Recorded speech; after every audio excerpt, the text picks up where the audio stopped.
وعلى نبيه الكريم.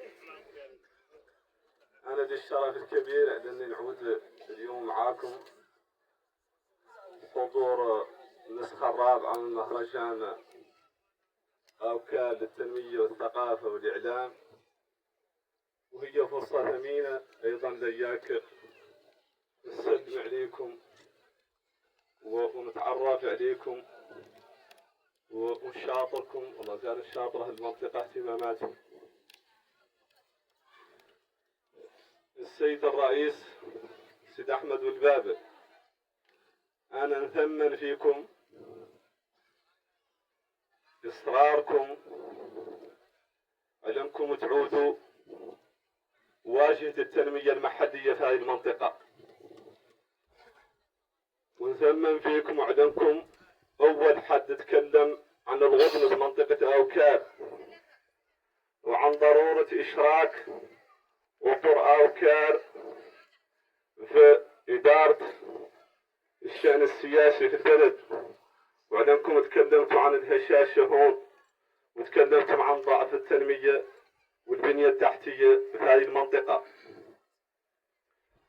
وعلى أنكم هم اللي استطعتوا على أنكم تحققوا خلال اللي فات من مأمورية والله من حكم فخامة رئيس الجمهورية محمد بن الشيخ الغزواني ما قد يتحقق لهذه المنطقة تراكميا خلال اللي فات ونعمر الدولة الموريتانية والدولة الوطنية، وعلى أنكم هم اللي ما خليتوه يمشي بالحال، أعطيتوه حقه من الدعاية والإعلام والنشر، لأنكم ما أنتم قابلين نعود صدقة السر والدور دار الميزان الحسنات السياسي لهذا النظام.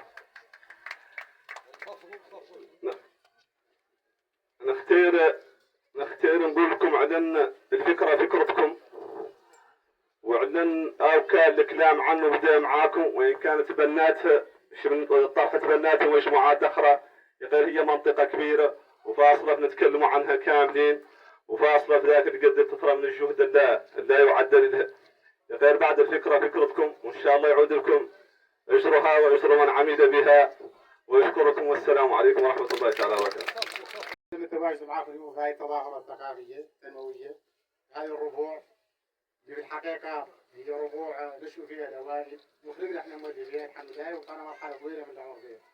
والله اللي فرحانين بأي نجاح يعدل فيه، والله اللي فرحانين بهذه الإنجازات اللي كانت تخرج، وأكبر فرحنا بهذه الوجوه كاملة اللي في الحقيقة هي لا أهل كاملة. منطقة أوكال منطقة في الحقيقة منطقة جامعة وجامعة الناس كاملة. أنا شاكر رئيس المنتدى الأخ سيد أحمد البابل الدعوة الكريمة، وشاكر هذا الحضور الحقيقة اللي يعبر عن بداية تغرغل الوعي في ساكنة منطقة أوكال.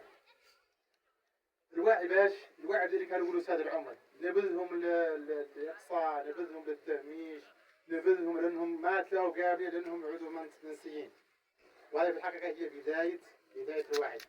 والحمد لله نحن بعهد الحمد لله يضاك كل مواطن عنده الحق انه قد يطمح للتنمية، يطمح للبناء، ويعرف انه ملاك لا يطمح لدور الجمهور. يعني طموحات فخامة رئيس الجمهورية اللي راجعناها فيها تقريبا 193 مشروع عام موريتاني كاملة، ومركزة على المناطق اللي كانت منسية، والمناطق اللي كانت مغمضة عن العين، والمناطق اللي كانت متخطية العين، والمناطق اللي كانت تتجاوزها مشاريع التنمية ولا تصمم عليها. معنى الله هذا قال ان بيئتها غير صالحة لتصميم المشاريع وغير صالحة لتنفيذ المشاريع. غير الحمد لله مع شوية من الإرادة وشوية من الإنصاف بدأت الحمد لله هنالك مشاريع تنموية كبيرة، وثمار هذا هي اللي تشوفوا من خلال هذه الشباب اللي يكرموا، ومن خلال الحمد لله هذه الوجوه اللي هنا. باقي نختم نقول اني سعيد من اليوم تواجد انا وعندو تنوال اللي انا هو الحمد لله دخلنا المدرسه في نهار واحد عام بناء نوال ذيك الساعه. هذه الحقيقه واحنا راعي هو عمده وانا راعي هون الحمد لله. هذا دليل ان هذه المنطقه قابله انها تنجب وقابله لان يعودوا اولادها هم ولادها يبنوها. شاكركم والسلام عليكم ورحمه الله وبركاته.